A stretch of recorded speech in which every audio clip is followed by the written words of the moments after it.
Vino Paula a la habitación y le dije, Paula, no entiendo lo que pone. Bueno, Inés con este guión se ha pasado una semana diciendo, no entiendo lo que se dice. Esta señora, que yo le tengo un montón de cariño, y voy intentando agarrarme a algo y entiendo un 3%, tío, es increíble. Estás escuchando Radio Primavera Sound, proudly presented by Cupra.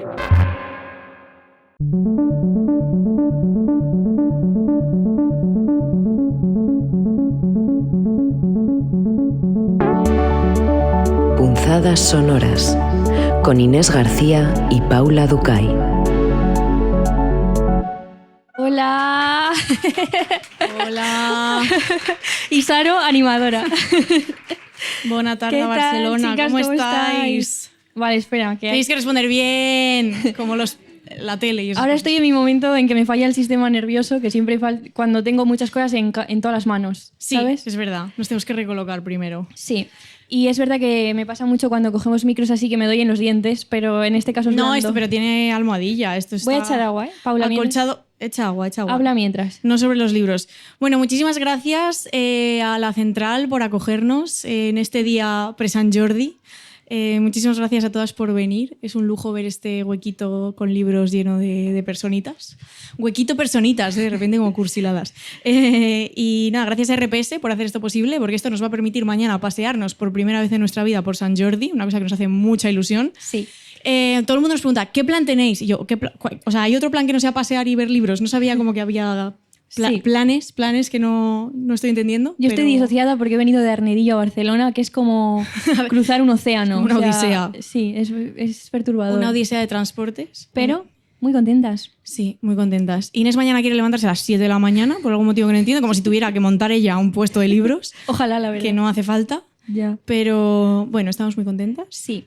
Y venimos con un guión hoy especial en el que hacemos una cosa que no solemos hacer mucho, que es criticar a Roland Barthes. Se hace cuando, por ejemplo, se porta mal, Sí. que a veces se portaba mal. Sí. En este caso nos Muy vamos a mal. meter con él conceptualmente, no Sí. porque se portara mal. Efectivamente. Y Esto es un hito en la historia de Punzadas Sonoras. criticar a Barthes. Criticar intelectualmente a Barthes. Ya es verdad. Bueno, no es Bueno, Sí. ahora lo vamos. Sí. Todo el marketing que has hecho a la mierda de repente, ¿eh? No, ahora lo vamos Vale. a contar bien. Pues vamos a empezar, que el guión es más largo que un día sin pan. No asustes, siempre dices eso y luego la gente yo creo que Igual no llegáis a San Jordi. Igual estáis aquí atrapadas todo el día de San Jordi. toda la noche. Así que vamos a empezar. Y es que hoy vamos a hablar en realidad de uno de los textos más famosos y más influyentes de Barthes, que es La muerte del autor, un texto de 1968. Es verdad que ya hablamos de este texto hace un tiempo, hace 2 años diría. Grabamos un episodio en la Feria del Libro de Madrid en el que hablamos de este concepto y lo defendimos fervientemente, porque siempre hemos defendido la muerte del autor hasta el día de hoy, Sí. que ya no nos parece bien. Porque Éramos jóvenes e inocentes. una chica puede cambiar de opinión. Sí, y de hecho debe. Sí, entonces hoy venimos un poco a criticarlo, pero antes de entrar en la crítica vamos a ver qué dice Barthes en La muerte del autor. El texto comienza preguntándose quién habla en un fragmento concreto de una novela de Balzac, y él mismo se responde diciendo: jamás será posible averiguarlo por la sencilla razón de que la escritura es la destrucción de toda voz, de todo origen. La escritura es ese lugar neutro en donde acaba por perderse toda identidad, comenzando por la propia identidad del cuerpo que escribe. Es decir, que está diciendo aquí que hay una ruptura que se produce cuando un hecho pasa a ser relatado, porque la voz pierde su origen y el autor entra en su propia muerte. Es ahí, en esa muerte del autor, cuando para Barthes comienza la escritura. Sin embargo, esto es lo que Barthes deseaba, ¿no? Lo que para él sucedía, pero lo que nos dice en La muerte del autor es que en ese momento en el que él escribe, en 1968, lo que pasa es justamente lo contrario, porque vivimos, según el concepto que él propone, que es tan famoso, en lo que llama el imperio del autor. ¿Vale? Que es el autor como personaje moderno, porque dice que esto no ha pasado siempre. De hecho, creo que en el texto menciona concretamente en la Edad Media, cuando en muchos casos los textos eran anónimos. O sea, que este autor es un personaje moderno que hemos relacionado con el genio, ¿no? Concedemos la máxima importancia a la persona del autor. Esto en San Jordi también está bien decirlo, porque mañana habrá un montón de autores insoportables firmando. Sí. También autoras no insoportables, pero estarán como los autores con mayúscula, que todas a mí... Barthes seguro que pensaba en algún autor en concreto cuando escribió este texto. ¿Y yo tú en quién pensaba, estás pensando ahora? pues en P. de Reverte, por ejemplo, ¿no? Sí. Hay mayor autor con mayúsculas que ese buen señor. Es que verdad. Paula dijo una vez que estaba desaparecido y de repente empezó a hacer un montón de asuntos él. Ya le invoqué. A ver, Le también invocaste. estaba desaparecido para mí porque no estoy atenta. Luego me enteré de que estaba en el hormiguero y esas cosas, pero como no las veo, pues pensaba que estaba de repente Tomándose un tiempo, pero no, Dijo sigue ahí. Paula, está desaparecido. A los 2 días, trifulca con David Zuclés por lo de que la guerra la sufrieron todos. Bueno, Sí, es verdad. es sí, verdad. jaleo. Eso pasó, pero yo no fui, ¿eh? Pero bueno, mañana habrá pues estos grandes autores con mayúsculas que gestionan estas colas kilométricas y que ellos tienen este aura de genio que creo que es a la que se refería Barthes, ¿no? Y es que buscamos la explicación de las obras en la vida privada del autor, dice. Por eso esta aura de genio no solo incluye a la persona del autor, sino también a cómo se interpreta o se recibe la obra de esa persona. Dice, la imagen de la literatura que es posible encontrar en la cultura común tiene su centro tiránicamente en el autor, en su persona, en su historia, en sus gustos, sus pasiones. Por eso dice Barthes que estamos obsesionados con las biografías de escritores, las entrevistas, los libros de cartas, los diarios íntimos. Es como que buscamos siempre la respuesta a los textos o la interpretación de los textos en esa persona. Y por eso dice que la ficción se entiende como las confidencias del autor. Parece que los libros sean las confidencias que el autor nos entrega y por eso buscamos siempre la interpretación o el significado de lo que propone en su propia vida, casi en su intimidad. En este caso, que ahora los autores tienen Instagram, imagínate, porque en ese momento No había. era recopilación del diario de no sé quién. Ahora podríamos analizar los reels que sube la gente, perturbadores en muchos casos. Sí. Y es todavía, creo que se ve todavía mejor esta cosa de leer la obra a través de las confidencias que el autor entrega. La personalidad del autor con mayúscula. Y es verdad que aunque esta idea de la muerte del autor se relaciona mucho con Barthes, él mismo se sitúa en una tradición de autores que han sido muy críticos con este imperio del autor con mayúsculas. Él cita a Mallarmé, a Valéry, a Proust, al surrealismo o incluso a la lingüística que relaciona el lenguaje más con un sujeto más abstracto que con una persona en concreto. Y queríamos preguntarnos qué consecuencias tiene este alejamiento del autor, este matar con un hacha al autor. Digo un hacha porque es como literario, ¿no? O con un botecito de cianuro. O en Mejor Agatha el hacha, Christie. yo creo. Mejor el hacha, vale. ¿Qué pasa cuando matamos al autor? Bueno, pues lo que pasa es que el texto en ese momento ya no está constituido por una fila de palabras de la que se desprende un único sentido, que es el sentido que el autor le da. No existe este mensaje del autor / Dios, sino que el texto está constituido por un espacio que tiene dimensiones múltiples. Y aquí traemos una cita que siempre decimos, yo creo que ya la gente va a empezar a poner los ojos en blanco y nos va a empezar a tirar cosas, porque la hemos dicho en muchos sitios, es una frase de Barthes, que es: el texto es un tejido de citas provenientes de los 1000 focos de la cultura. Es decir, que no habría un solo foco de sentido en el texto, sino que el sentido vendría de distintos focos. Y el escritor en ese momento, cuando matamos al autor, pues lo que haría sería un gesto que siempre se ha hecho antes de ese momento, de ese texto. O sea, no hay un texto original que no beba de otros textos que ya han existido, que esto era una cosa que Barthes también defendía mucho, sino que el escritor lo que hace es mezclar otras escrituras y producir algo pues nuevo. Si matamos al autor ya no tendría sentido descifrar ese texto o buscar ese significado último que existiría, o de alguna manera cerrar la escritura. Y entonces ya no funcionaría para la crítica literaria la tarea de descubrir al autor debajo de la obra o de explicar una obra a través de la vida del autor, ¿no? Lo que decía Inés. Y también, si matamos al autor, otra de las cosas que sucede es que cobra muchísima importancia el lector o la lectora, porque toda esa multiplicidad que se recoge en el texto y que viene pues, de estos distintos focos que decía Barthes, de las múltiples lecturas de otras culturas distintas, se recogería en el lector, no en el autor. Y dice, la unidad del texto no está en su origen, sino en su destino. Pero este destino ya no puede seguir siendo personal. El lector es un hombre sin historia, sin biografía, sin psicología. Lo lleva de nuevo a una cosa más abstracta y no centrada en una persona en concreto o en un perfil de persona en concreto. El lector es tan solo ese alguien que mantiene reunidas en un mismo campo todas las huellas que constituyen el escrito. Entonces lo que dice es que para devolverle ese porvenir a la escritura lo que hay que hacer es darle la vuelta a ese mito del autor, ¿no? El nacimiento del lector se paga con la muerte del autor. Este es el final del texto, que es apocalíptico casi. Apocalíptico y apoteósico. Se puso intenso. Sí, es que era intenso Barthes. Pero hizo lo que pretendía, porque es uno de los textos y estas citas de este texto son de las cosas más conocidas que escribió. Sí. Y este texto nos ha parecido siempre muy valioso, de hecho ya decíamos antes que siempre lo hemos defendido mucho por la vocación de apertura, la importancia del receptor del mensaje, que este es un tema que nos obsesiona mucho, pensar siempre quién está al otro lado y cómo la persona que está al otro lado puede completar, ¿no? E incluso darle al texto multiplicidad de sentidos que quizá el autor en origen no le había dado. No los ha concebido así, sí. Claro, pero como que no hay una jerarquía entre el que propone el mensaje y el que lo recibe, sino que ambos interactúan y son igual de importantes. Y el rechazo del autor como figura enunciativa, interpretativa, también nos parece muy interesante. De hecho, hay muchas investigaciones, os recomendamos algunos artículos académicos que señalan que es un texto muy político, por ejemplo, que se inscribe en la corriente revolucionaria de los años 60 franceses. La muerte del autor no solo es la muerte del autor, sino también la muerte de Dios, de la razón, de la ciencia, de la ley, de la imposición de los significados. Por ejemplo, Alexander Erazo Mesa tiene un artículo que se llama Acercamiento genealógico de la noción de la muerte del autor, que dice que lo que hace Barthes aquí es una operación de desentronización. Es decir, que algo así como la muerte del autor, que también es rey, pero no solo del autor rey, sino también de lo que llama su corte, que sería la crítica literaria y todas estas personas que en el ámbito académico estaban leyendo al autor a través de su vida privada o de su vida, del aspecto más personal, digamos.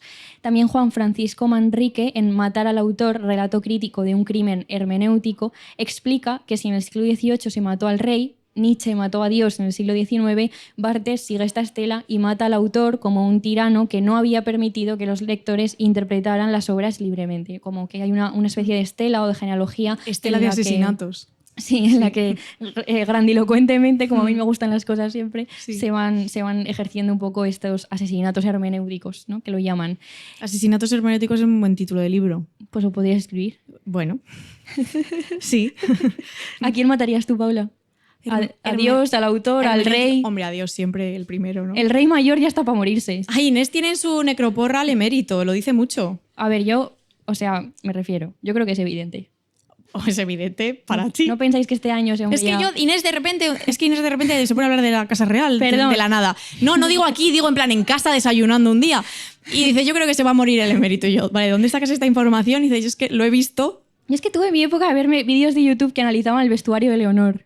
Bueno. Que era la pobre para echarse a llorar. A ver, porque le ponen unos ropajes a la chiquilla. Hombre, parece una abuela en una comunión. Claro, bueno, claro, es que ¿qué esperamos? Otras veces ya mejor. Hombre, pero bueno. Yo creo que ya pueda elegir lo que se pone. Pero ese hombre está, como diría mi tío Quinti, va a cascar el pelote en cualquier momento. Pues puede ser. Yo es que no acostumbro a ver, no le veo, ¿sabes? No. Ya, Paula no tiene mucho lore, como dicen los jóvenes, de la Casa Real. Como dicen los jóvenes, dice, la de los 27 años, sí, vale. Bueno, entonces, retomando habiendo presagiado una muerte probablemente cercana, sí. Vamos a pasar a ver cómo vamos a criticar esta muerte del autor de Barthes. Sí. Porque hoy queríamos centrarnos en esta mirada crítica que se ha propuesto a la idea de la muerte del autor, que ha sido defendida básicamente por el feminismo y el pensamiento poscolonial y la interacción que estas corrientes críticas tienen entre ellos, que aglutinan a distintos sujetos que, podríamos decir, para agruparlos, han ocupado un lugar marginal y no hegemónico. En resumen, las ideas principales de la crítica son las siguientes. Barthes mata al autor, que además, esto no lo hemos dicho, pero tenéis que imaginar todo el rato que esto es importante, que el autor lo escribe con mayúscula, ¿no? La A siempre está en mayúscula. Pero nos podríamos preguntar quién es ese autor.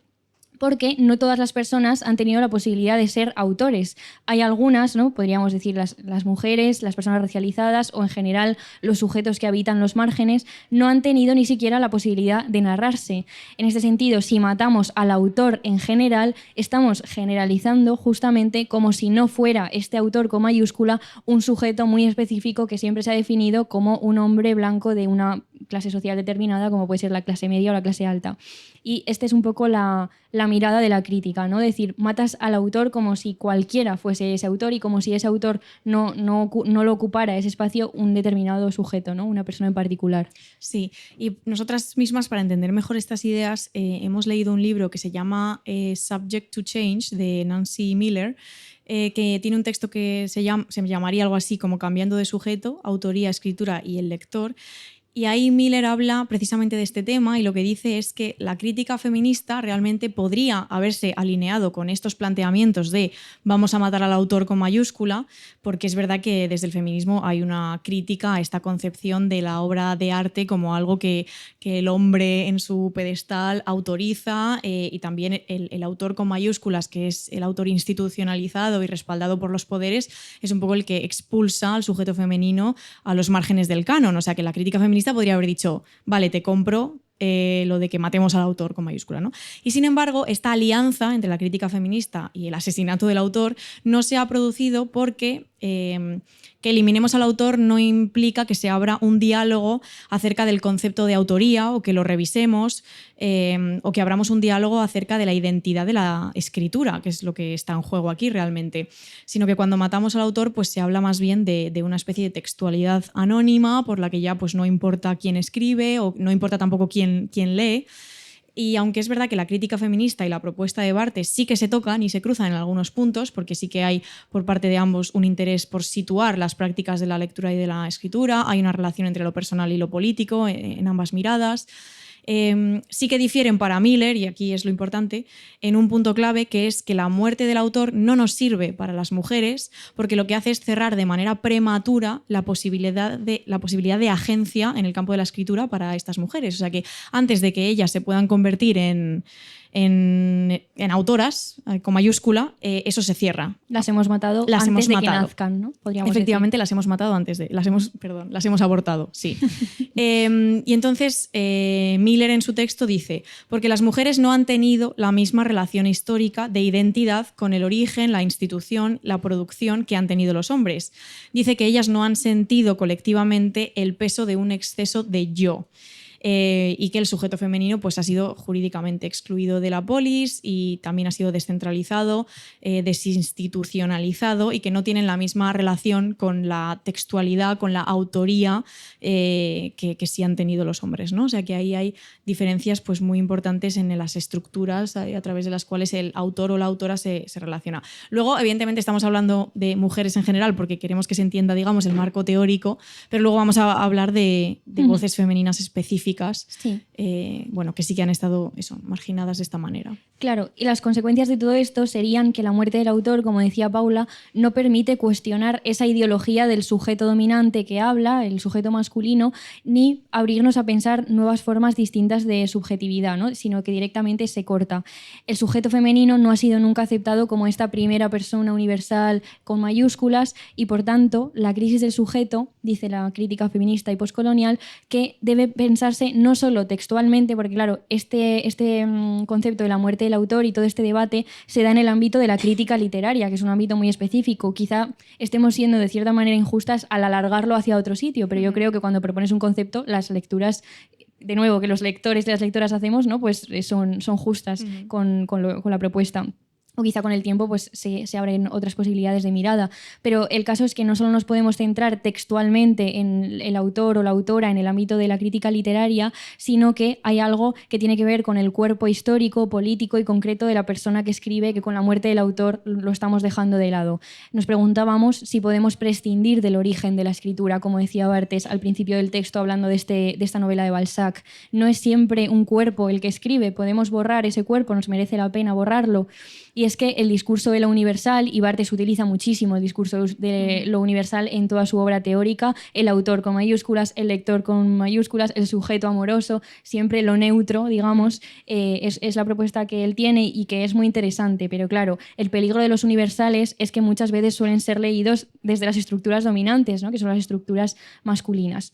Claro, entonces, cuando algo está vacío lo rellenas un poco con la inercia de lo que ya existe. Ese es el peligro del universal, que parece que iguala todo y muchas veces este igualar es injusto. Otro texto fundamental para esta mirada crítica, y ya terminamos con un poco explicaros por qué la crítica, pueden hablar los subalternos de la filósofa india Gayatri Chakraborty Spivak, que es muy famosa. En el país hicieron estas caricaturas de grandes pensadoras, no sé si lo visteis, creo que quizá fue por el 8M o así, del mundo actual, que yo jugué a adivinar si la reconocía. Sí. Y acerté algunas. Y estaba ella. Y creo que estaba Spivak, que es un texto fundamental para el pensamiento poscolonial. Yo tengo que decir que es un texto que he intentado leer muchas veces y no entiendo nada. O sea, es de estas cosas. El otro día en casa vino Paula a la habitación y le dije, Paula, no entiendo lo que pone, porque es que no entiendo. Bueno, Inés con este guión se ha pasado una semana diciendo, no entiendo lo que se dice. Yo, pero ¿lo que se dice de qué? ¿Quién? No, lo que se dice en general. Y yo, a ver, Ay, es que aterriza, por favor. Es que es verdad que cuando estos temas de autoría del sujeto que enuncia son temas complicados y que están escritos de verdad. O sea, esta señora, que yo le tengo un montón de cariño, pero solo cita a Derrida, Sí. Deleuze, Walter Benjamin, Marx, y voy intentando agarrarme a algo y entiendo un 3%, tío. Es increíble. Sí. Y me sabe mal porque es un texto citadísimo, súper importante, pero también, no sé, la gente igual tiene que escribir un poco, ¿no? Sí, estamos Porque de acuerdo si aquí. escribes un texto, esto igual está feo que lo diga, pero si escribes un texto se llama "Pueden hablar los subalternos", pero los subalternos no te entienden. No, es una crítica Esto perfectamente es una válida. crítica que se ha hecho mucho a, no sé si a Butler y a grandes filósofos y tal, que es como estás escribiendo de una manera que, Sí. que es extremadamente difícil. Bueno, que está bien escribir de manera difícil, pero yo no entiendo nada. Pero voy a contaros lo poco que he entendido. Bueno, es lo que hacemos en de Puzzas este Sonoras, texto. es esto, o sea que Sí. sí. La idea clave, un poco, pues cogiéndola desde el punto de vista más general y seguramente dejándome muchos detalles, es que el subalterno, esta figura, no puede hablar porque no es reconocido por el poder como un sujeto de enunciación válido, ¿no? Incluso aunque hable, no es escuchado, no es tomado como tal, como sujeto de enunciación. Incluso aquellos que pretenden hablar de ellos, del subalterno, para reconocerles, aquí critica básicamente a muchos intelectuales en la estela del postestructuralismo, que estás intentando hablar del subalterno, pero al hacerlo estás hablando por el subalterno. Estás traduciéndole, estás reescribiéndole, y estas son formas por las que, aunque tú piensas que le estás ayudando, estás perseverando en esta cosa de que el subalterno no pueda hablar ni ser reconocido ni tenido en cuenta como enunciador del discurso. El problema para algunos sujetos, como decíamos, es que nunca han sido reconocidos como autores o incluso ni siquiera como sujetos. Por eso estamos, en este caso, muy lejos del problema de la muerte del autor. Quizá en el ámbito europeo y muy intelectual y muy concreto, que tiene que ver con la crítica literaria, con la literatura, este debate de repente se dio de manera muy ferviente, pero en otros contextos matar al autor lo único que puede ser, nos parece, es una forma más de violencia, de eliminación y de silenciamiento. Y el resumen un poco de toda la crítica que queríamos proponeros hoy es qué sujeto puede permitirse morir, ¿no? ¿A qué autor podemos permitirnos matar? Y os traemos hoy una propuesta, que es verdad que es una propuesta muy concreta. Tenemos los libritos detrás de nosotras, pero ha coincidido un poco, nos hemos dejado llevar en los ejemplos porque se han publicado últimamente 4 libros que teníamos muchísimas ganas. Bueno, el de Desveldando a Alexievich últimamente no. Pero dos que están aquí y uno que sí. falta, que ahora os contamos. Sí, eran libros que teníamos muchísimas ganas de leer. Es verdad que están mucho más centrados en el ámbito de la crítica feminista porque cuentan historias de mujeres, la mayoría de ellos en el ámbito de España, en el ámbito de lo laboral, de lo sindical. También en el caso de Alexievich y Campesinas tocan otros países como Polonia, pero es verdad que nos hemos quedado en el ámbito europeo, hemos tirado más por el ámbito de la crítica feminista que por la postcolonial, que en este sentido pedimos perdón por la elección, porque sabemos que dejamos muchas cosas fuera. En otro momento nos gustaría recuperar este camino, pero teníamos muchas ganas de leer los libros y ha sido un poco esto lo que nos ha llevado a esta elección de lecturas. No puedes no verlas, ¿verdad? Dejan huellas que no se borran fácilmente. Juegan como si el tiempo no fuera con ellos. Sin decir una palabra, pero aún así te obligan a parar y mirar. Se quedan en tu cabeza, mucho después de que el show termine. Por más que las persigas, simplemente siempre estarán un paso por delante. Superstar. Superstar, de Adidas Originals. Y nuestra propuesta sería un poco la siguiente, ¿no? Que esta crítica nos hizo pensar en todos estos sujetos que, como os contábamos, no han podido nombrar, narrar, enunciar ni ser, y nos preguntábamos qué hubieran escrito todas aquellas que no pudieron hacerlo, si hay otras maneras de constituirse como sujeto que no repliquen este esquema del autor genio. Y es que creemos que es un error, y esto seguramente podríamos debatirlo, ¿no? Y habrá opiniones muy diferentes, pero creemos que es un error constituir la figura de la autora con mayúsculas simplemente, ¿no? Es decir, para un poco restituir el daño o conseguir esa justicia, pues replicar una estructura clásicamente masculina, que es la del autor, genio, dios, rey, como queramos llamarlo, el imperio del autor, y decir, simplemente ahora las autoras también ocupan ese lugar. Y nos parecía nos preguntábamos, ¿no?, si sirve de algo elegir a ciertas autoras como genias o diosas y leer su obra a través también de sus propias vidas, que es una cosa que nos cabrea muchísimo que pase, que es que se ve mucho que hay chicas que publican libros y las entrevistas son todo el santo rato, cuánto hay de ti en el personaje, pero esto te pasó a ti o no. No, Sí, esta lectura, de Esto nuevo... sucede, sí. Sí, como la ficción, como las confidencias, como os decíamos antes. Entonces creemos que sería un poco... Sí, también, perdón, Sí. o sea, aparte de rebuscar o intentar encontrar el sentido en la vida privada de las autoras, pues también lo que haces es cerrar el sentido o el significado de esa historia, porque si si tú lo que quieres es que esa persona te conteste, pues sí, esto me pasó, como que de repente has cerrado el cerco, ¿no?, de lo que esa historia puede significar.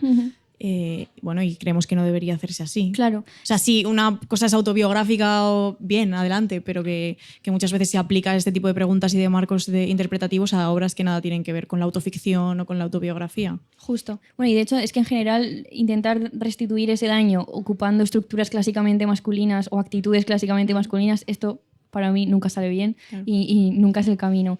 Y nos interesa por eso mucho más otras formas de narrar y de poner en el centro voces que tradicionalmente no han sido escuchadas, formas de narrar que se proponen desde un sujeto distinto, que veréis que va a ir aflorando un poco cuando contemos los ejemplos, que es un sujeto plural, colectivo, que atiende mucho a lo cotidiano y se aleja de la historia con mayúsculas, que enuncia lo que nunca ha sido dicho y que se construye, en estos ejemplos que hemos elegido, a través del trenzado de historias, de experiencias y de discursos muy variados.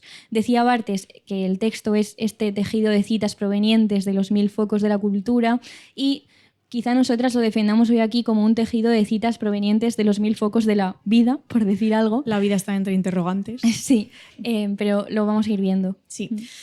Queríamos ver esto eso a través de distintos ejemplos, que 3 de ellos están aquí, porque lo que queremos es que este nuevo sujeto, que no nos hemos inventado nosotras, pero del Bueno, que yo me lo he estamos... inventado un poco, la verdad. Bueno, tú has hecho la conexión, que está Yo muy bien. intentaba encontrar en papers lo que yo quería y no lo he encontrado. Ya, Pero... yo llegué a un momento que le dije, Inés, lo vas a tener que hacer tú misma. O sea, no hay un paper en Dialnet que te vaya a responder a las preguntas que tú quieres. Me ha vuelto tan loca este guión, voy a confesarlo ya. Sí, no, sí, ya se ha dicho. Loca perdida, ¿eh? Lo que he leído, que no ha entrado aquí porque ¿cómo iba a entrar? De repente me veía leyendo un libro que se llama Género e Historia sobre historiografía feminista y digo, esto no es lo que yo creo que se está hablando en este guión. Pero esto pues pasa. me leí 3 capítulos. No, ya. Y luego Inés, dije, ayer estuve 7 horas leyendo. Sí, me volvió loca, pero está bien. Porque Bueno, a veces se te crean retos intelectuales que tú te das cuenta de que el conocimiento va corriendo y tú vas detrás como puedes. Y tú ¿sabes? vas cojeando, además Sí. en tu caso... En mi caso, de verdad, sí. Bueno, es que es tu trabajo, o sea, Sí, sí. asúmelo. Está bien. Esto además es un privilegio, yo creo. Está bien. ¿eh? Es como Todas- la mili de la mente, que lo hemos dicho otras veces Sí, ya. es la mili de la mente, Es la sobre, mili de todo, la sobre mente. todo en este caso para Inés. No tanto para vosotras, esperemos, pero para Inés Sí. sí. Entonces, en estos ejemplos que os vamos a contar, lo que pensamos que sucede es que emerge este nuevo sujeto que hace brotar esas voces que no han sido escuchadas, pero de maneras además muy particulares, cada una con su propia idiosincrasia, pero que conectan muy bien. Lo primero que queríamos contaros es acerca de La guerra tiene rostro de mujer, de Svetlana Alexievich, que seguramente sea la autora más conocida de la que vamos a hablar, porque tiene un Nobel que le dieron en 2015, por tanto igual os suene, es una autora bielorrusa. ¿Habéis leído a Svetlana? Voces de Chernóbil, Homo Soviéticus. Es perfecta Svetlana. Sí. Quizás sea la persona más perfecta que ha existido. Más que Annie Ernaux. Está viva Svetlana, sí, ¿no? Sí, de hecho es relativamente joven, yo creo. Es joven. Joven, para que o sea, Tiene una le han cara- dado un Nobel, no tiene 18 Tiene una cara años. preciosa Svetlana. Pues mira, es que es perfecta. Sí. Eh, Os lo recomendamos mucho ella en general, ¿eh? Es increíble. ¿Habéis visto la serie de Chernóbil? Pues la serie de Chernóbil está en parte basada en Voces de Voces. Chernóbil, de Alexievich. Y a mí, yo lo leí después de ver la serie, que me encantó y me gustó mucho también. O sea que si os intriga lo de Chernóbil, pues ahí está este libro, que además también está en De Bolsillo, que seguro que está además aquí. Y en el primer capítulo de La guerra tiene rostro de mujer hay un texto que se llama La persona es más que la guerra. Y ahí Svetlana... Alexievich cuenta que cuando decide que va a escribir sobre la guerra que relatan las mujeres, porque eso es lo que hace en este libro, estuvo mucho tiempo dándole vueltas a la pregunta ¿con qué palabras se puede transmitir lo que yo oigo? Y la respuesta la encuentra en otro libro que se llama Soy de la aldea en llamas, de 3 autores que son Ales Adamovich, Janka Bril y Vladimir Kolesnik, que es un libro del año 77 que lo que hace es recoger testimonios de supervivientes de aldeas bielorrusas quemadas por los nazis. Esto es un una pequeña salida a otro libro, pero no vamos a hablar más de él, solo para que tengáis la referencia. Sí, pero ella lo pone como que ella viene de ahí, o sea, como que su escritura la relaciona, que es muy bonito también reconocer dónde tú encontraste tu escritura, ¿no? En los demás. Bueno, lo que decía Barthes, lo que decíamos antes de que ningún Sí. texto es totalmente original, pues este es un ejemplo de ello, ¿no? Entonces, en esta novela, lo que hacen estos autores es construir a través de las voces de la vida diaria, de lo que se escucha en la infancia, en la calle o en el autobús, estos relatos de las personas y de lo que pasó, ¿no? Y entonces Alexievich, al hilo de este libro, decide componer el suyo propio, y lo que quiere hacer es hablar de la guerra de una manera de la que nunca se ha hablado, que es, porque ella dice, todo lo que sabemos de la guerra lo sabemos por la voz masculina. Todos somos prisioneros de las percepciones y las sensaciones masculinas, de las palabras masculinas, y las mujeres, mientras tanto, guardan silencio. Es un poco la premisa de su proyecto. Y es que, si volvemos al principio, cuando hemos empezado el episodio, Barthes hablaba de la escritura como la destrucción de toda voz. Y aquí de lo que se trata es de hacer surgir la voz, una voz particular y concreta y plural y colectiva, que es la voz de las mujeres que vivieron la guerra. Y Alexievich en el libro cuenta algo que nos pareció muy interesante, que es que nadie le había preguntado nada a su propia abuela o a su propia madre, o sea que solo Alexievich hace este trabajo de preguntar a las mujeres de su familia. Y cuando ella les pregunta y las mujeres comienzan a narrar, Alexievich se da cuenta de que ellas mismas están adoptando el relato masculino de la guerra. Se adaptan, digamos, a cierto canon narrativo que existe alrededor de este hecho y performan de alguna manera la voz de ese autor con mayúsculas del que hablábamos antes. Entonces, para Alexievich, lo que tiene que hacer ella, o sea, su trabajo es precisamente hacer brotar las propias palabras de las mujeres, o sea, que narren una guerra que desconocemos y de alguna manera dice ser la única oyente de unas narraciones completamente nuevas. Ella lo que hace es preguntarse por qué las mujeres no han sido capaces de defender su historia y sus palabras, y lo que hace es encontrar, bueno, una cosa que creo que nos va a sonar a muchas muy cercana, encontrar la respuesta en la falta de confianza, ¿no?, de las mujeres a la hora de ponerse a narrar lo que han vivido. Y nos preguntamos cómo podríamos entonces proponer la muerte de este autor, en el caso de las mujeres, si su historia todavía no ha sido contada, ¿no? O sea, volviendo un poco a la premisa. Y entonces cuenta casos, Alexievich, donde los maridos acusan incluso a sus mujeres de inventar fantasías sobre la guerra, ¿no? Y cuando las mujeres están narrando, ellos les dicen, pero tienes que contarlo tal y como yo te he enseñado. Tienes que contarlo sin lágrimas y sin naderías de mujeres. O sea, que hay una manera de narrar masculina que se impone en este relato de la guerra, que creo que todos intuitivamente podemos entender que siempre ha sido masculino, a cuando Alexievich va haciendo sus entrevistas, digamos. Claro. Luego hay otra idea también muy interesante que ella cuenta, que es que son las personas sencillas, podríamos decir, las alejadas de esta historia, de la autoría, de todo este ámbito más intelectual y tan específico.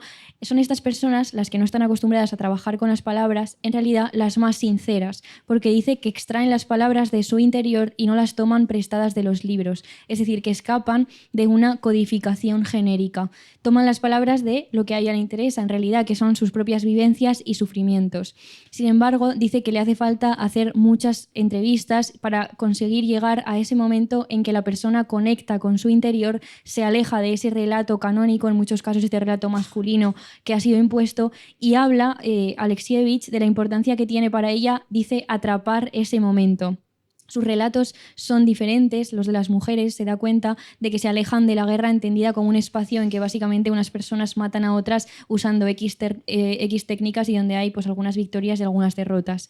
Y os voy a leer una frase, ella escribe, como escribe ella, claro. Bueno, tiene el Nobel. Ese Nobel si no escribe bien la del merecido. Nobel. Os leo un parrafito para que veáis.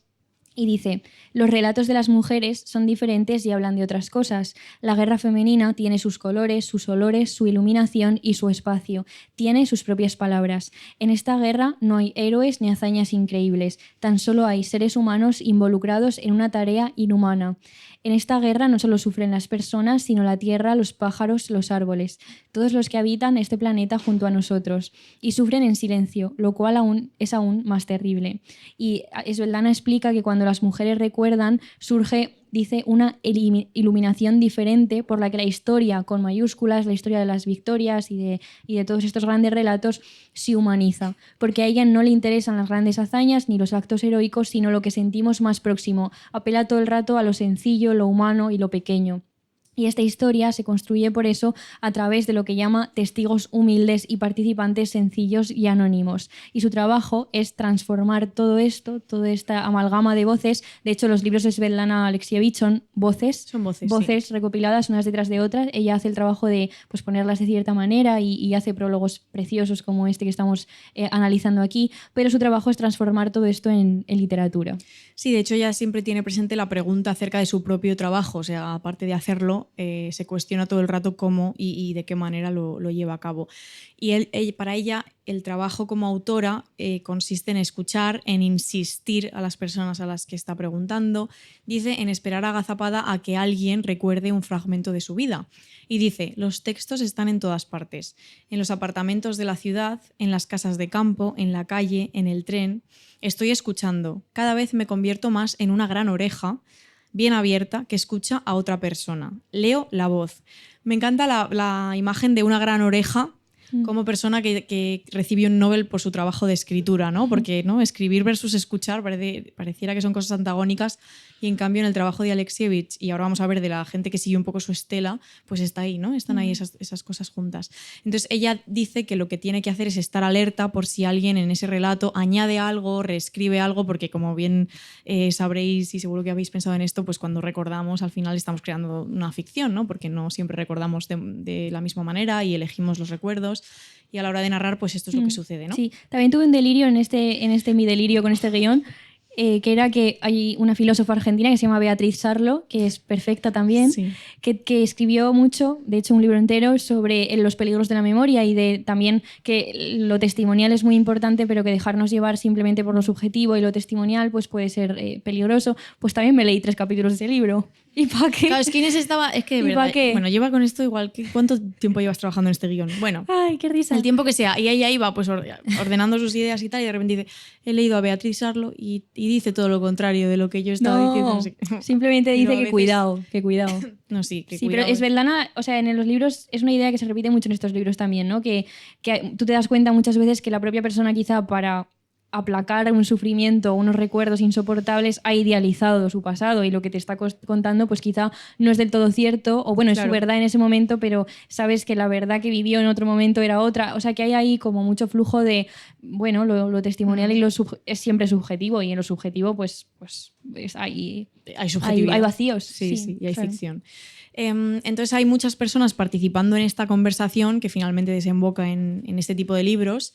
La persona que está hablando, la persona que era esa persona en el pasado, que esa persona está recordando, y también un yo, que en este caso es Svetlana Alexievich, que es quien recoge todas estas cosas. Y su objetivo sería conseguir la verdad de aquellos días que se recuerdan sin que los sentimientos y el paso de los años enturbien esos hechos o esos recuerdos, ¿no? Entonces el narrador aquí no sería solo testigo, sino también sería un actor y un creador, y ella misma se considera historiadora del alma, también grandilocuente, Alexievich, la verdad, porque le interesa el alma de los sucesos y el ser humano en la guerra, en este libro en concreto. Y está muy en contra de esta idea de que los recuerdos no son ni historia ni literatura, que esto bueno, es muy debatible, ¿no? Pero hay personas que piensan que los recuerdos son la vida llena de polvo y sin el retoque limpiador de la mano del artista. Aquí el artista como autor, con mayúsculas otra vez. Sí, como autor. Y sin embargo, a ella le parece que en cualquier conversación hay un montón de materia prima que ella puede utilizar y que hay un gran valor en esos originales que se encuentran, digamos, en estado puro, anterior a cualquier tratamiento por parte de este autor con mayúsculas, ¿no? Que esto conlleva una cierta visión del autor, que es que acá la vida está antes y el autor aparece después, ¿no? No es al contrario. Claro, y está sujeto a lo que viene de afuera. De hecho, Alexievich cuenta que después de la publicación del libro le llegaron muchísimas cartas de personas que querían hablar, que es lo que pasa con estos libros, que al principio quizá le cuesta o hay gente que le dice lo siento pero no puedo, pero cuando sale a la luz, cuando mucha gente lo lee, pues quiere participar y formar parte de ese relato. Y dice que lo que ella pensaba que era un punto, que es ponerle un punto final a un libro, ¿no? Que tiene que acabar, se convierte en realidad en puntos suspensivos, porque se trata de textos que se conforman con testimonios vivos y esto hace, dice, que no se solidifican como la arcilla al secarse, que es una cosa, me parece muy bonita porque es una conversación inconclusa de este libro de por sí, o sea, este libro podría haber sido 15.000 libros más, ¿no? Podría haber incluido otros, podría hacer otras preguntas. ordenarlos de otra manera. De hecho, en este prólogo que está escrito para una edición, digamos, posterior, ella misma dice, ahora me releo, ¿no? O ella tiene un diario del libro cuando va escribiendo y ahora pienso, ¿por qué hice esa pregunta y no otra? O sea que el libro podría haber sido otros muchos libros, que esta apertura también creo que tiene mucho que ver con la idea de un sujeto diferente, porque hay otros libros que están cerrados y que el significado está codificado y que nada puede entrar y salir de ahí, es como casi, no sé, una cámara en la que no entra el aire, y sin embargo en estos libros te das cuenta que son voces que se van cruzando y que pues podrían haber sido otras. Y de hecho en cada uno de nosotros, dice Svetlana, que hay un pedacito de historia y juntos escribimos el libro del tiempo.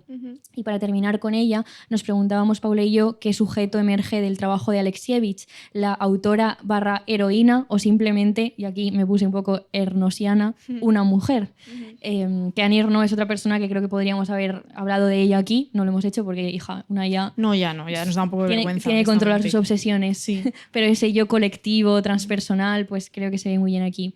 Y siento que Svetlana se retira en muchos casos como autora para dejar espacio a las historias y a las voces, que esto es otra cosa que... ¿Tú te crees que Pérez Reverte está dispuesto a dejar paso a nadie? A retirarse, no.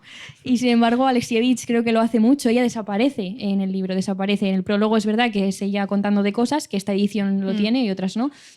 Pero en el libro, ella, en sus libros, o sea, claramente está, ¿no? Porque es ella la que ha elegido lo que está ahí y lo que no. Pero es un sujeto que para mí casi pone un micrófono en la boca de alguien y se aleja, ¿no? O sea, creo que es muy generosa en eso. Por esta cosa que decíamos antes de que en muchos casos cuando se ha querido hablar del subalterno se ha pecado en hablar por el subalterno, y creo que ella para nada cae en eso. Y de hecho en la edición del libro esta que está publicada después de la censura, porque le censuraron el libro en su momento, dijeron esto no se puede publicar, le quitaron un montón de trozos, y incluye en esta nueva edición las conversaciones que tuvo con el censor, con la persona. Es muy divertido. Sí, que le dijo, no puedes esto, tal. Y os traíamos algunas citas para que veáis, porque dice el censor, después de leer un libro como este, nadie querrá ir a la guerra. Como si eso fuera una cosa mala. Claro. Sí. Usted, con su primitivo naturalismo, está humillando a las mujeres. A la mujer heroína, la destrona, hace de ella una mujer corriente, una hembra, y nosotros las tenemos por santas. O sea, veis aquí que se ve muy bien todo esto que comentábamos antes. En realidad es la idea de destronar, del héroe, es lo que veníamos hablando del autor con mayúsculas, ¿no? Cuando de repente alguien se pone simplemente a escuchar recuerdos de gente corriente y a que te cuenten, pues, no sé, su sufrimiento, su vida cotidiana, te parece que le estás quitando su lugar santo. También dice, no necesitamos su pequeña historia, necesitamos una gran historia con mayúsculas, la historia de la victoria. Usted detesta a nuestros héroes. El censor está enfadado. Fuerte, ¿eh? Sí. Sí. Angry censor. Sí. Ahora queríamos pasar al siguiente libro del que os queríamos hablar, que está bastante cerca de Alexievich, o sea, todos lo están, pero este particularmente, que es Campesinas, la historia de nuestras abuelas, que es este blanco que tenéis aquí, que es de Johanna Kuciel-Friedrichsack. Muy bien. O algo así, que está publicado en Temporal, que es una edición preciosa, por cierto, que incluye ilustraciones de La Madriguera, que es el taller de Paula Bonet, o sea que es un libro bastante especial como libro objeto. Y es un libro en el que Inés ha puesto el guión Johanna. Hombre, si quieres digo todo el rato Friedrichsack, que ojalá, No. si no puedo decir ni Rudureda bien, tío. Sí puedes, que lo dijiste mucho en la glosa. Lo dije en la glosa 2 veces entero y las 2 veces la lengua se fundió. Hemos llegado a Barcelona y está también nuestra amiga Lucía, que es de Zaragoza, pero habla catalán. Y han entrado las dos en un bucle de decir Rudureda, como a ver quién lo decía mejor. Y yo, podéis parar, parecéis psicópatas. O sea, absolutamente. Bueno, igual en Sant Jordi esto es un comportamiento normal, pero. Hombre, si hay gente por la calle diciendo Ruduredas, yo creo que es una buena noticia. Yo creo que sí, yo también creo que celebrarlo, pero bueno. Total, que esta señora... Johanna le vamos a llamar. Johanna, vale. No, sí, Johanna, sí, también muy catalán, o sea que estupendo. Es un libro en el que ella cuenta, siguiendo un poco la senda de Alexievich, la historia de las mujeres que habitaron el mundo rural y campesino en el siglo pasado en Polonia.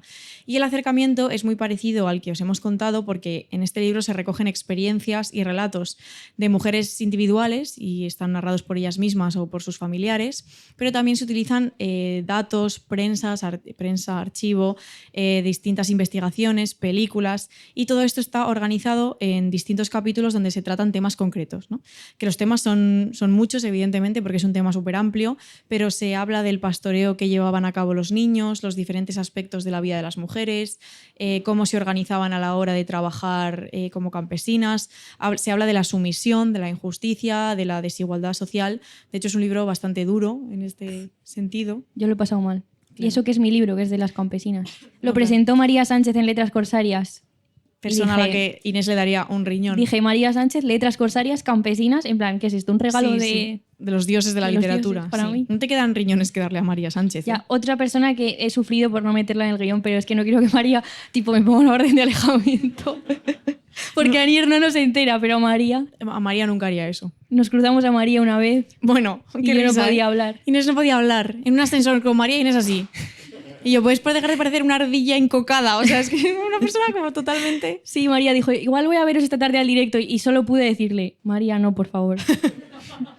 Es muy linda, María. Es la mejor persona que existe. Es verdad que la quieres mucho y... Sí, pero da cosa, ¿eh? De repente. Bueno, claro, es cuando conoces a tus Pero María ídolos. en Tierra de Mujeres hace justo esto que estamos haciendo hoy aquí, claramente. Y siempre será mi modelo y mi... Y tu Dios, tu autora con A mayúscula igual, ¿eh? Sí, sí, total. Sí.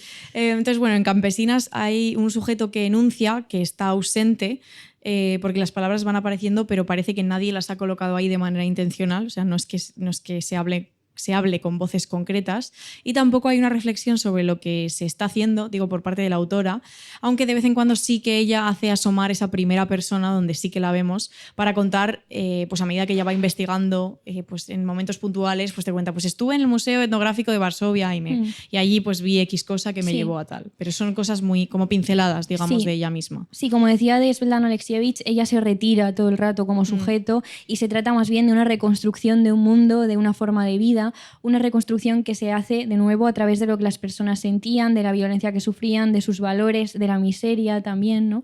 Y hay un artículo en El Salto de Tania López García que se llama La genealogía del silencio, que habla de campesinas y recupera alguna conversación que he tenido con la autora, y cuenta que Campesinas en realidad lo que hace es recuperar una genealogía olvidada debido a la falta de fuentes, que esto me parece muy interesante también para lo que estamos hablando. Y es que Joana explica que al haber mucha gente analfabeta no dejaban ningún diario en el que explicaran su vida. Esta cosa que os decíamos de matar al autor cuando todavía no ha nacido, se ve todavía más con la gente que ni siquiera sabía escribir. Y es que la historia oficial se narraba a través de la historia militar, de la exaltación de este pasado grandioso del que justamente habla La guerra tiene rostro de mujer. Y los testimonios que nos llegan han sido en muchos casos de gente con formación, o sea, gente muy privilegiada que en ese momento pues, estaba en el ámbito intelectual o académico, que escribía sobre esas personas, pero que era completamente ajena a esa realidad y a ese mundo. Y dice que es por eso que nos ha llegado una imagen distorsionada de la realidad.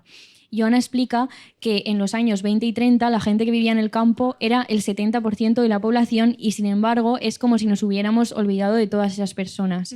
Y reconocemos en Campesinas a este sujeto que decíamos que no se ha narrado porque en muchos casos se le negaba la educación, sobre todo a las mujeres, que se ve como en esta estructura campesina se priorizaba muchísimo que fueran los hijos los que pudieran aspirar a una vida mejor, pero ellas siempre tenían que permanecer en el ámbito de la casa, de los cuidados, sujetas además a un montón de formas de abuso, de incesto. Bueno, el libro da muchísimos detalles de la vida cotidiana que son muy interesantes.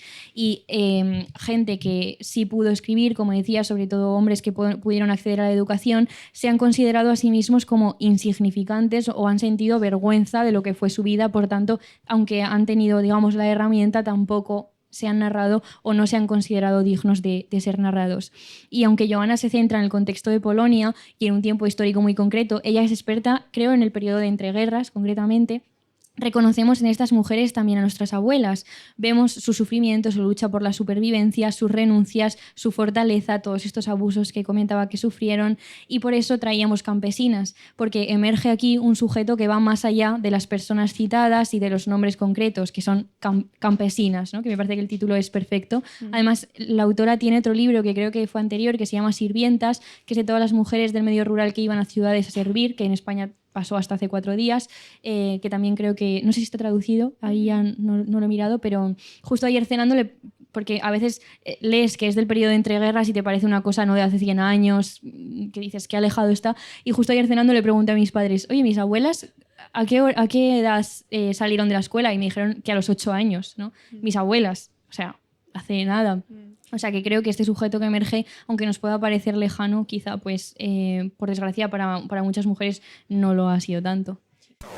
Hola Begoña, ¿de qué te has dado cuenta? Hola Noelia, me he dado cuenta de que esto es Amiga Date Cuenta, un podcast que hacemos tú y yo, Noelia Ramírez y Begoña Gómez Urzaiz, y yo nos definiría como un podcast de verborrea.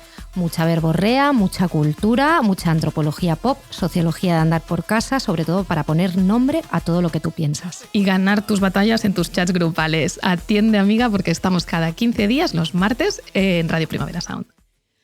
Y ahora queríamos pasar al único ejemplo que no está aquí expuesto, así que os tenéis que quedar con el nombre, que es Galleteras, la otra memoria de la galleta María. Ay, es que este libro sí que es perfecto, ¿eh? Es que hoy estoy tan contenta con estos libros. Sí, que es de Laura Sanz Corada, que está editado en la Caja Books, que también acaba de salir. Sí, nos llegó a casa con un paquete de galletas María. Sí, esto es real, nunca nos había pasado, pero fue bastante bonito. Y es un libro en el que Laura Sanz recupera la historia de las galleteras, de las mujeres que trabajaron en las fábricas de galletas en Aguilar de Campoo, en Palencia.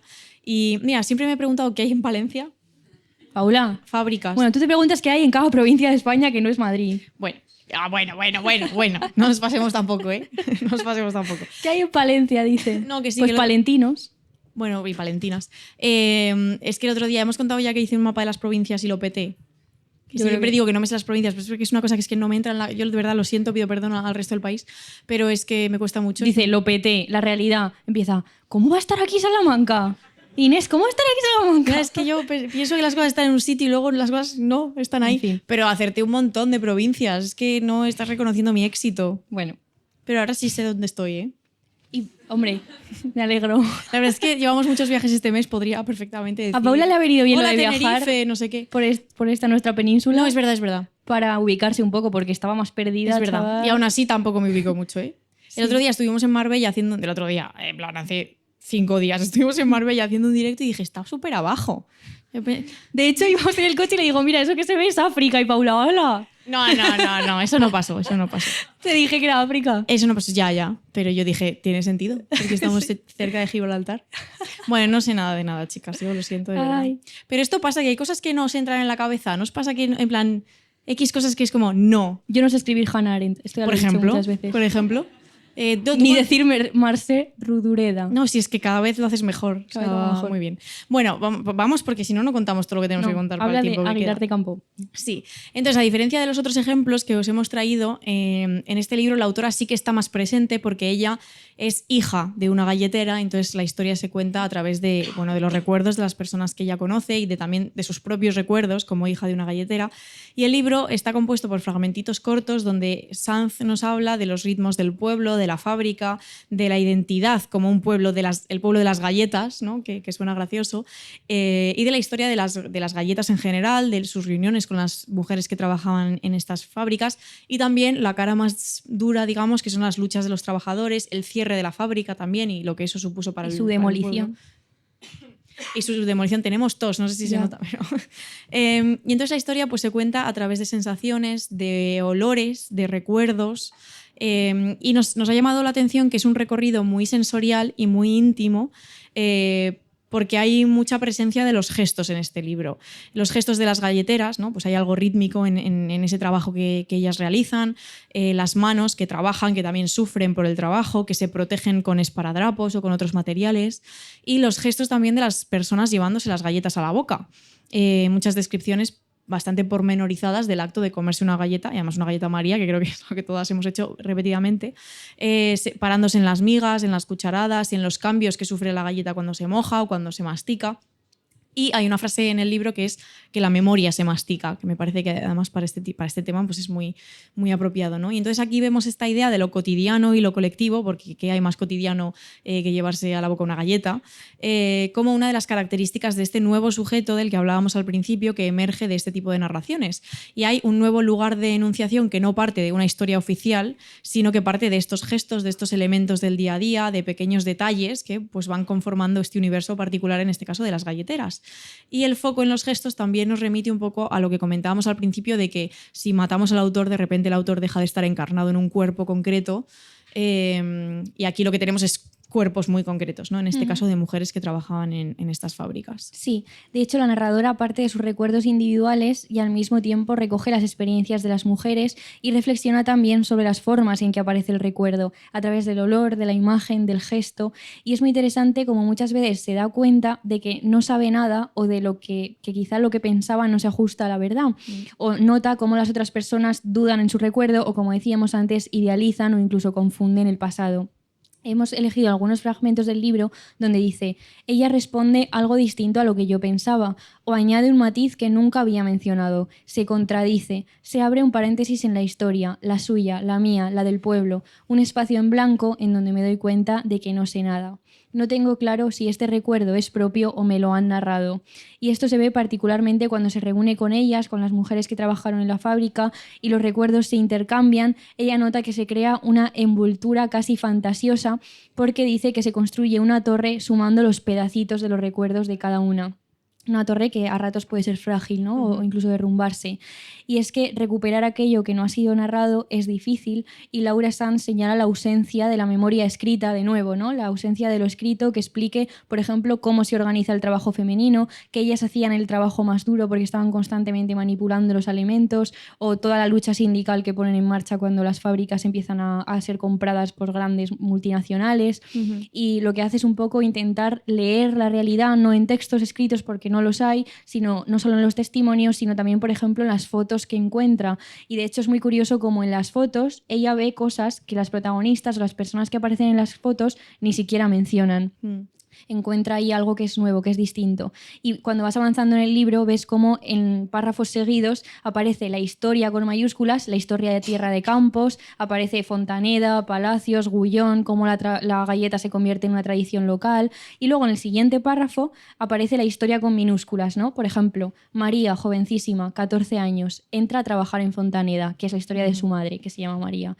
Entonces es un libro precioso, está muy bien escrito, yo lo he disfrutado muchísimo, es muy fragmentario, muy poético. De hecho, creo que el autor ha escrito poesía y se nota un montón en la narración, y construye un poco todo esto que es muy, como digo, muy fragmentario, y va pasando de unas cosas a otras muy rápidamente, pero a la vez hay un hilo que lo une todo.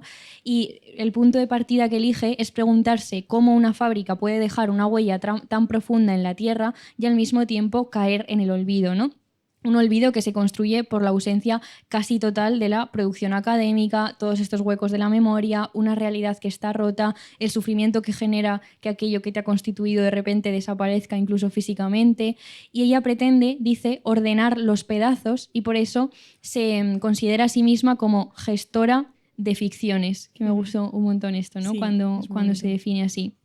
Sí, también todo el rato ella reconoce la dificultad de lo que quiere hacer, ¿no? Porque dice que el trabajo que está haciendo es un poco inabarcable y todo el rato pues pierde el rumbo, tiene que reordenar lo que está contando, porque además trabaja con libros de historia, con fotos antiguas de familia, o sea, también bebe de distintas fuentes, y habla de su propio trabajo como un rompecabezas cuyas piezas a veces encajan y a veces se descuadran, ¿no?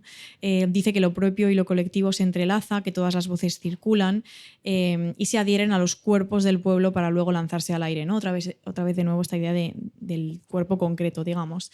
Y cuando ella habla sobre lo que pretende hacer, se reconoce a medio camino entre el cuento y la escritura, que es una cosa que nos remite a nuestra querida Annie Ernaux, porque ella decía que su obra era una mezcla entre literatura, historia y sociología. Era esto, ¿no? Sí. Y entonces, bueno, hay distintas disciplinas y se bebe desde distintas fuentes y formas, ¿no? Y lo que quiere hacer es acompañar sin empujar, ¿no? Que nos recuerda un poco a esta idea que ha explicado Inés antes de no hablar por los subalternos, sino, digamos, acompañarles de alguna manera. Y también recuerda mucho a Alexievich cuando se define como artesana del relato, como provocadora, ¿no? Quiere, por una parte, dar con la historia que ha sido interrumpida o herida, dejar que aflore y luego intentar tejerle un sentido, ¿no? Que es un poco lo que hacen todas estas personas que hacen este tipo de libros. Sí, yo quería dar las gracias a la Caja Books, ya que Sant Jordi y las editoriales pues es un poco su día también, sí, porque creo que hacen un trabajo interesantísimo con los libros que publican, me gusta un montón, y de hecho estuve comentando con ellos por Instagram, que les dije, galleteras es perfecto.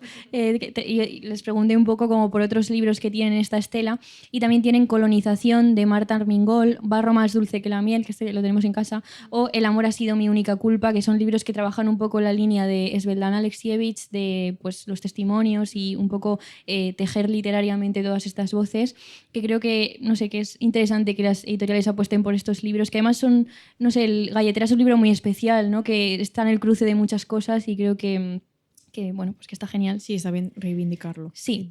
Y ya vamos a acabar con nuestro último ejemplo, que lo tenemos aquí. Sí. No digo que pasamos de alabanzas a la caja books a alabanzas a Comisura. Ya, Comisura, que hacen los libros más bonitos que se han hecho nunca. Que es este que está aquí, que por cierto, ahora mismo en Madrid está María Sánchez presentándolo. Yo creo que esto es una conexión que estamos teniendo ella y yo. Se va a ir corriendo de aquí. Es verdad, están presentándolo ahora. Que se llama Archivo para no desaparecer, de Laura Cebela y Carlota Visier, que tiene textos de María Sánchez y de Alberto Conejero, y como decíamos está en la editorial perfecta que es Comisura. Y es un ejemplo que nos sirve para romper un poco con esto de la escritura y cruzarnos con la fotografía y el archivo. Y es que Laura y Carlota van a La Umbría, que es una aldea de Huelva, a preguntar a los aldeanos y aldeanas por sus fotografías. Al principio hay cierto recelo y no entienden bien lo que quieren hacer las chicas. De hecho, el primer texto de Laura Cebela se llama Archivo para no desaparecer, y ella aquí lo que hace es reflexionar sobre por qué hacer un archivo fotográfico o qué es un archivo fotográfico. Y es que en La Umbría lo que quieren es generar una reflexión justamente sobre el archivo y generar lo que llaman un contraarchivo que recupere las voces y los cuerpos que han estado durante tanto tiempo a la sombra. Y básicamente consiste un poco lo que hemos visto en los otros ejemplos, en excavar y escuchar lo que todavía recuerdan las mujeres, sus recetas, las historias de la zona y los pueblos, las rivalidades, de repente el día que el cine ardió, ¿no?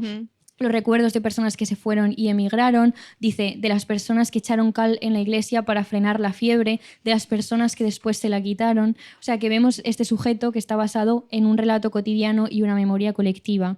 Y en esta reflexión sobre el archivo vemos muchas ideas, nos sirve también para recoger de las que hemos estado hablando, ¿no? Por ejemplo, que hay diferentes tipos de archivos, los canónicos, los que todos reconocemos, los que construyen nuestra memoria, los oficiales, podríamos decir, los que escriben los autores con mayúsculas, y luego están los olvidados. No solo un edificio canónico donde conservamos documentos, fotografías u objetos, sino que nos dicen en el libro que el concepto de archivo hoy en día va mucho más allá y se multiplican un conjunto de formas diversas, digitales, analógicas, de almacenar la información, los recuerdos o la propia historia. Y es que muchas veces los archivos de los lugares han sido destruidos y son las colecciones de fotografías personales y familiares donde se guarda la memoria. Y de hecho, Laura y Carlota se preguntan qué sucede cuando los archivos institucionales desaparecen y solo quedan los domésticos, porque el pasado es una zona de peligro donde la memoria puede devorar la historia. Y por eso el archivo, y también el pasado, ¿no?, es un campo de disputa. Y dice, lo que entra o no entra, lo que se exhibe o se silencia, determina la memoria colectiva disponible. Y ellas lo que hacen es buscar archivos cotidianos que no se valoraban como parte de la historia, y se defiende la idea de que archivar es algo que hacemos todas. Sí, el proyecto de este libro de Archivo para no desaparecer, lo que dicen ellas en este texto inicial, es que nace de la verdad humilde de las cosas que se guardaron sin darse importancia, y de esta cosa de que las historias populares muchas veces quedan a la sombra de la gran historia con mayúsculas. Y dicen que organizar esos archivos, darles forma, lo que hace es establecer diálogos y construir nuevas formas de mirar. Y todo esto justo nos remite a las ideas que veíamos con Svetlana Alexievich sobre cómo acercarse a estas voces marginadas o silenciadas y hacer emerger ese otro sujeto de enunciación que también es válido. Y también nos recordaba lo que hace Laura Sanz en Galleteras, porque allí ella habla de ordenar los pedazos que tiene, y precisamente lo que Vela y Visier hacen en Archivo para no desaparecer es ordenar las fotografías. O sea, es un trabajo muy parecido, lo que pasa que en vez de o sea, también hay textos en el libro, pero está principalmente construido todo este relato a través de las fotografías de los habitantes de La Umbría, que les dan acceso a sus archivos personales, que es algo que les cuesta un poco porque tienen que, claro, ganarse la confianza de la gente. Y entonces serían pues dos maneras de abordar este tema, ¿no? Porque por una parte están los grandes archivos fotográficos sobre épocas o lugares que se pueden convertir en estereotipos, y luego tenemos estos archivos domésticos que podríamos considerar menores, pero que nos permiten pues ver estas realidades que quizás no han entrado en el relato oficial. porque defienden mucho esta cosa de que las personas capturan aquello que consideran importante y también ver lo que una persona fotografía pues es una manera de ver qué es lo que esa persona está narrando o está contando. Y entonces las colecciones familiares y privadas dicen, esto me gustó mucho, son pequeños templos de lo que es importante volver a ver, ¿no? Esta idea de volver a las fotografías que una persona saca.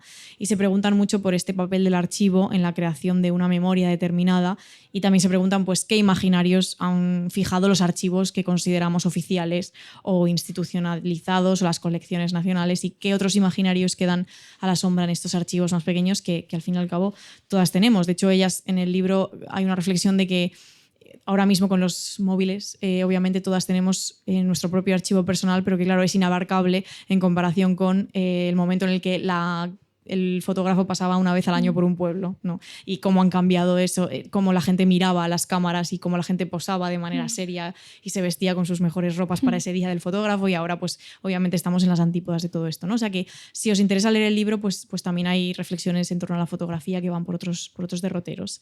Ellas citan a una pensadora que se llama Anne Chekovich, que tiene un libro que se llama Un archivo de sentimientos, que habla de que los archivos menores capturan realidades emocionales y culturales que no encajan en estos registros oficiales. Y hay pues en este libro y en otros que reflexionan sobre los archivos un desafío de la noción de lo que debe ser recordado y quién decide, ¿no? que debe ser recordado. Y tienen esta idea, y ya un poco para cerrar, de que todas y todos somos archiveras, de que cada persona consciente o inconscientemente participa en la creación y curación de archivos personales y colectivos. Y sobre todo pues ahora, ¿no? Lo que pasa que de otra manera muy distinta. Y hasta aquí nuestros ejemplos. Y hasta aquí nuestros ejemplos. Tengo el pie dormido. Es que, chicas, me operaron el papiloma. Que tengo 3 papilomas y me lo quemaron con un láser y grité un montón y el señor me dijo que parecía un niño. Bueno, sí. Violencia médica. Y ahora estoy aquí con el pie como fosilizado, ¿eh? Bueno, mira, pero así no te duele. Igual se me cae. Bueno, vamos a concluir. Vamos a concluir, tenemos una conclusión. Sí, y os liberamos para que vayáis a comprar libros. Vamos a recoger un poco este sujeto que emerge, que no hemos querido un poco...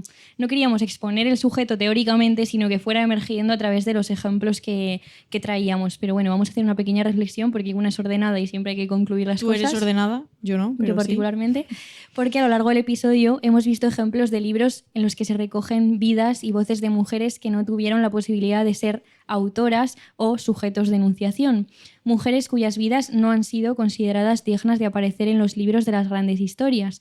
Mujeres cuyas identidades se han forjado en los márgenes de la escritura, totalmente alejadas del imperio del autor con mayúsculas y de todas estas grandes problemáticas que tenía la crítica literaria. En todos nuestros ejemplos, el sujeto que emerge se compone de distintos nombres propios que emiten en realidad una sola voz. Las mujeres que vivieron la guerra, las galleteras, las campesinas o las habitantes de la Umbría. Es un sujeto que en muchos casos es escuchado por primera vez, y es que nuestras narradoras repiten la idea de que a muchas mujeres nadie les había preguntado nada hasta ese momento. Es un sujeto que recuerda, que idealiza, que sufre, que anhela, es esa primera persona universal que trasciende lo individual y aflora en lo colectivo. Un sujeto que habla a la hija, la nieta o la periodista que escucha.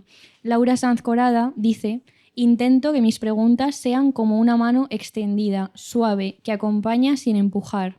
En vez de erigir el imperio de la autora, con mayúsculas, como decíamos antes, quizá necesitamos más manos que acompañan, que escuchan, que miran y que cuidan. Manos que cogen el lápiz o pulsan las teclas. Manos que forman parte de un cuerpo que no es anónimo ni universal. Manos de una mujer o un subalterno que escribe y haciéndolo afirma su existencia a través de la escritura. Efectivamente. Esto es una propuesta. Esto es una propuesta que recoge lo que hemos comentado. Sí. Muy bonito te ha quedado, la verdad, Inés García, la conclusión. Gracias. Mi trabajo me ha costado este guión, que madre mía, ha sido como un novio tóxico. Ha sido como... Podrías hacer tú un libro de estos, de tus múltiples pueblos. Yo pensaba, viendo el libro de comisura, el gobierno de España, Pedro Sánchez... Llamamiento... debería financiar un libro de comisura para cada pueblo de España. O sea, por favor. Ya, pues mira, eso sería un proyecto, ¿no? Bonito. Recoger toda la memoria y los recuerdos de los lugares que además se están perdiendo, porque por desgracia pues hay muchas personas que ya son mayores y están muriendo y desaparece toda una forma de vida que hay que atrapar. Digo yo, vamos. Pues mira, en vez de hacer carreteras... que ya hay, total. Bueno, justo carreteras en estos sitios, madre mía. Sí, Sí. también hacen falta, pero... Que además estos libros son muy caros de producir, los de comisura. O sea, Hombre. por ponerme en plan, que también, Es que siendo son- San Jordi mañana, también hay que hablar de estas cosas. Sí. Claro, esto es muy jodido de hacer para las editoriales. Es que o sea son preciosos, Os animamos a echar un vistazo Sí, son muy, muy a los bonitos. libros, porque más allá de la escritura tienen otros, o sea, otras muchas imágenes y Sí. cosas que... Otros planos, otras Otros formas. planos, sí. Así que nada, ya vamos a... que tendréis que ir a ver libros. Sí, o cenar, O sea, lo que sea que se hace. Hay algo... Me he enterado de que en Sevilla es la Feria de Sevilla. Esto lo sé porque investigo a las influencers que están allí todas haciendo el ridículo. Y me he enterado de que el lunes de feria Sí, se llama El Pescadito. sí. Un saludo, por cierto, a la gente de Sevilla que nos escriben un montón y ojalá podamos ir. Ya, nos reclaman. Que están sufriendo además toda la turistificación de la feria, que va la Lola Lolita a echarse fotos y luego no está en la feria. Ha ido a echarse fotos días antes. Bueno. A Lola Lolita no le mando un abrazo, que por cierto ha escrito libros. ¿Qué libros ha escrito? Un montón de libros escribió Lola Lolita. Igual esta mañana aquí firmando. Sí, justamente. Estuvo en la feria del libro en su momento, menudas colas tenía. Bueno, ya claro. Bueno, que me voy del tema. No, sin duda, tú sola. Que el pescadito, me he enterado la noche antes de la feria. El lunes de feria, por la noche es el pescadito. Que Sí. se visten bien, pero no de flamencas y gitanas y eso. Y digo que si hoy es la noche como de antes de San Jordi, pregunto que si hay algo hoy de ¿Qué se hace? pre-San Jordi. No, nadie te está diciendo nada. Descansar. Nadie se viste de nada. Claro. Descansar, sí, no, Bien. descansar está bien. Ya podía venir Lola Lolita al San Jordi. Bueno, Es que seguro, igual está. Seguro que aparece con la flor y la movida esa. La flor y la movida, la rosa y el libro, quieres decir. O sea, Para por la favor, foto, para la foto, Paula. Bueno, ya sí, performando San Jordi, quieres decir. ¿no? Es que son con la feria de Sevilla y yo no estoy bien. Un abrazo de nuevo a las chicas de Sevilla, que no me estoy metiendo con ellas. Me estoy metiendo con la gente que va allí a hacer el ridículo y broncearse como si fueran... Bueno, es que es ridículo Yo todo. estoy a favor de toda esta diatriba, ¿eh? Pero no te has enterado de nada. ¿Eh? ¿No te has enterado? Sí, no, me he enterado. No, me he no enterado. digo ahora, digo, ¿no te habías enterado antes? No. Pues, hija, De que existe la Feria de hay Sevilla. toda sí. una crítica, porque se están apropiando de la feria gente que Bueno, no y es en sevillana. Madrid, Almeida quiere hacer una Feria de Sevilla en Madrid. Almeida ha hecho hasta unas fallas en Madrid, yo creo. Bueno, en fin. Y el San Jordi le quedará poco también. por Bueno, traer. bueno, no voy a decir nada. Qué delirio, ¿verdad? No La nos verán allí. apropiación ya basta. Sí, Por sí. favor, cada Cada uno uno en su sitio. En su casa que haga sus cosas. Sí. Y ya está. Cada uno en su casa y Dios en la de todos. En fin, este es el resumen del episodio. Esta no es la cita final. No, Yo la creo que cita podemos leer la cita final. Sí, te toca a ti además. Liberamos a estas personas. Sí, sí, totalmente. Muchas gracias de nuevo a todos por venir. Sí. Gracias a Nacho y a Rob por hacer que esto esté sonando. Sí. Se han oído unos pitidos, igual alguien estaba robando libros. Yo me he empezado a lucubrar de qué estaría pasando. Igual era Lola Lolita. Robando sus propios libros para posar con ellos. Gracias a Isaro y a Beth y a Clara y al equipo de RPS y Estamos muy a nuestro amigo Jerry, que es nuestro amigo... Venimos a Barcelona a verle a él en realidad. Sí. Es todo una pantomima. es toda una pantomima Y a Roland Barthes por proponer cosas que nos siguen haciendo pensar. Bueno, muy bien. muy A bien. mí en concreto me vuelven loca, pero Sí, está sí. bien. Así que voy a leer la cita que es de Galleteras, este Sí. libro estupendo, y nos marchamos. Y un abrazo a la gente de Aguilar de Campo. También. Y de la Umbría. No, si nos ponemos así no terminamos, ¿eh? Y de Vale. Polonia no, porque no nos van a entender tampoco. Bueno, nunca se sabe, nunca se sabe. Voy. Pienso en la repetición y en la fatiga, en las manos que fabrican lo que se exhibe en los estantes. No solo pienso en lo familiar, también en otras manos, las trabajadoras de las flores en Colombia, las empaquetadoras de tomate en Canarias, las recolectoras de fresa en Huelva, las maquilas de la industria textil, las aceituneras de Jaén, que no varean, sino que recogen del suelo, las trabajadoras de los mantecados de estepa, manos que sostienen el alimento, industrias enteras, todas bajo el mismo mito, la destreza de unas manos delicadas para la repetición. Las manos trabajan, pero ¿dónde está la huella? Gracias, chicas. Gracias.